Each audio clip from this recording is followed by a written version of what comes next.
সমাধান চাও যদি জীবনে মরণে, ফিরে যাও খুঁজে নাও চোখ রাখো কুরআনে। আসসালামু আলাইকুম ওয়া রাহমাতুল্লাহি ওয়া বারাকাতুহু। ইন্নাল হামদুলিল্লাহ ওয়াস সালাতু ওয়াস সালামু আলা রাসূলিল্লাহ। সম্মানিত শ্রোতা বন্ধুগণ, আশা করি আল্লাহ পাকের অশেষ মেহেরবানিতে আপনারা সকলেই ভালো আছেন। দূরে কিংবা কাছে, দেশে কিংবা প্রবাসে, যে যেখান থেকে এই মুহূর্তে আমার সাথে অংশগ্রহণ করেছেন, সকলকে জানাচ্ছি আন্তরিক মোবারকবাদ। প্রিয় ভিউয়ার্স, আমার আজকের আলোচনার বিষয়বস্তু হচ্ছে জিনে আক্রান্ত রোগী চিনার প্রাথমিক উপায়। আমরা আমাদের আশেপাশের অনেক মানুষকেই দেখতে পাই যারা জিনে আক্রান্ত হয়েছেন, কিন্তু লোকটি আসলে সত্যিকার অর্থে জিনে আক্রান্ত হয়েছেন কিনা সেই বিষয়টি আমরা বুঝতে পারি না। না বোঝার কারণে, গুরুত্ব না দেওয়ার কারণে তখন দেখা যায় পেশেন্টের অনেক বড় ধরনের ক্ষতি হয়ে যায়। আর যদি শুরুতেই আমরা বিষয়টিকে বুঝতে পারি আমার এই রোগী জিনে আক্রান্ত হয়েছে কিনা, যদি আমি প্রাথমিকভাবে বুঝতে পারি, তখন দেখা যাবে জিন যেই পরিমাণ আপনার রোগীকে ক্ষতি করতে চেষ্টা করছে সেই পরিমাণ ক্ষতি রোগীকে করতে পারবে না। কারণ আপনি এখন বুঝে ফেলেছেন জিন আপনার রোগীকে ক্ষতি করতে চাচ্ছে। যতক্ষণ পর্যন্ত আপনার শত্রুকে আপনি চিনতে না পারবেন, ততক্ষণ পর্যন্ত আপনার শত্রু নিশ্চিন্তায়, নির্দ্বিধায়, গভীরভাবে সে আপনাকে ক্ষতি করতে পারবে। আর যখনই আপনি আপনার শত্রু সম্পর্কে জানতে পারবেন, আপনি সচেতন হবেন, তখন দেখা যাবে আপনার শত্রু কখনোই আপনাকে সেভাবে ক্ষতি করতে পারবে না। কারণ আপনি এখন অ্যাক্টিভ আছেন, আপনি সতর্ক আছেন যে আমার শত্রু কখন কোন দিক থেকে আমাকে ক্ষতি করে বসে, সেই জন্য আপনি সতর্ক আছেন।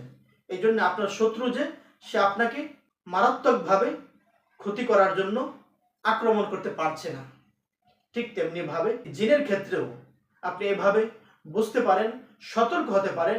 জিনকে আপনার শত্রু ভেবে আপনি যদি তার ক্ষতি থেকে নিজেকে কিভাবে বাঁচানো যায়, আপনার রোগীকে কিভাবে রক্ষা করা যায়, এই ব্যাপারে যখন আপনি পদক্ষেপ গ্রহণ করবেন, তখন দেখা যাবে জিনের শক্তি সাহস দুর্বল হয়ে যাবে, সে সহজে আপনাকে আর কাবু করতে পারবে না।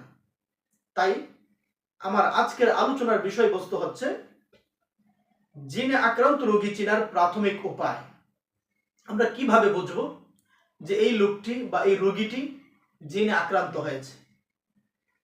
যদি কোনো মানুষ অহেতুক নানান ভাবনায়, দুশ্চিন্তায় তিনি থাকেন, দুশ্চিন্তার এক মহাসাগরে তিনি হাবুডুবু খান, এই লোকের মনে যদি একের পর এক শুধু ওয়াসওয়াসা আসে বিভিন্ন বিষয়ে, যে অমুকে আমাকে মেরে ফেলবে, অমুকে আমার ক্ষতি করতে চাচ্ছে, আমি মরে যাব, বিভিন্ন ধরনের এরকম ওয়াসওয়াসা তার মনে সবসময় এরকম জল্পনা কল্পনা থেকেই থাকে। পাশাপাশি কোনো মানুষ যদি অযথা কান্নাকাটি করে, অযথা অতিরিক্ত পরিমাণে ভয় পায়, কিন্তু সে কেন ভয় পাচ্ছে কোনো কারণ নাই, অযথা তার মনে এরকম প্রচন্ড রকম ভয় কাজ করে থাকে, যদি কোনো রোগীর ক্ষেত্রে এ জাতীয় সিমটম দেখা যায়, তাহলে আপনি প্রাথমিকভাবে নিশ্চিত হতে পারবেন যে আপনার এই রোগীকে জিন ক্ষতি করার জন্য চেষ্টা করছে। কারণ জিনে আক্রান্ত রোগীদের এ জাতীয় সমস্যা সবসময় লেগেই থাকে। এটা হচ্ছে আপনার প্রাথমিকভাবে বোঝার উপায়। এছাড়াও জিনে আক্রান্ত হওয়ার আরো বেশ কিছু লক্ষণ রয়েছে, যে বিষয় সম্পর্কে আমি আমার অন্যান্য ভিডিওগুলোতে আলোচনা করেছি। আপনারা যদি আমার ওই সমস্ত ভিডিওগুলো দেখে নেন, তাহলে আরো নিশ্চিত হতে পারবেন যে আপনার রোগী অবশ্যই জিনে আক্রান্ত হয়েছে।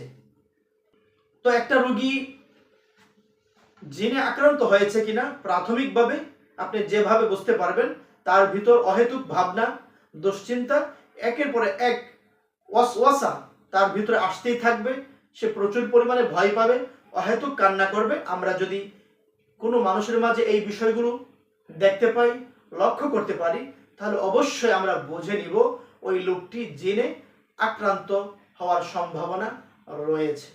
আশা করি আমার এই সংক্ষিপ্ত সময়ের মাঝে জিনে আক্রান্ত হওয়ার প্রাথমিক যে লক্ষণ আমি আলোচনা করেছি আপনারা ইতিমধ্যেই বুঝতে সক্ষম হয়েছেন। আবারও দেখা হবে নতুন কোনো একটি ভিডিওতে।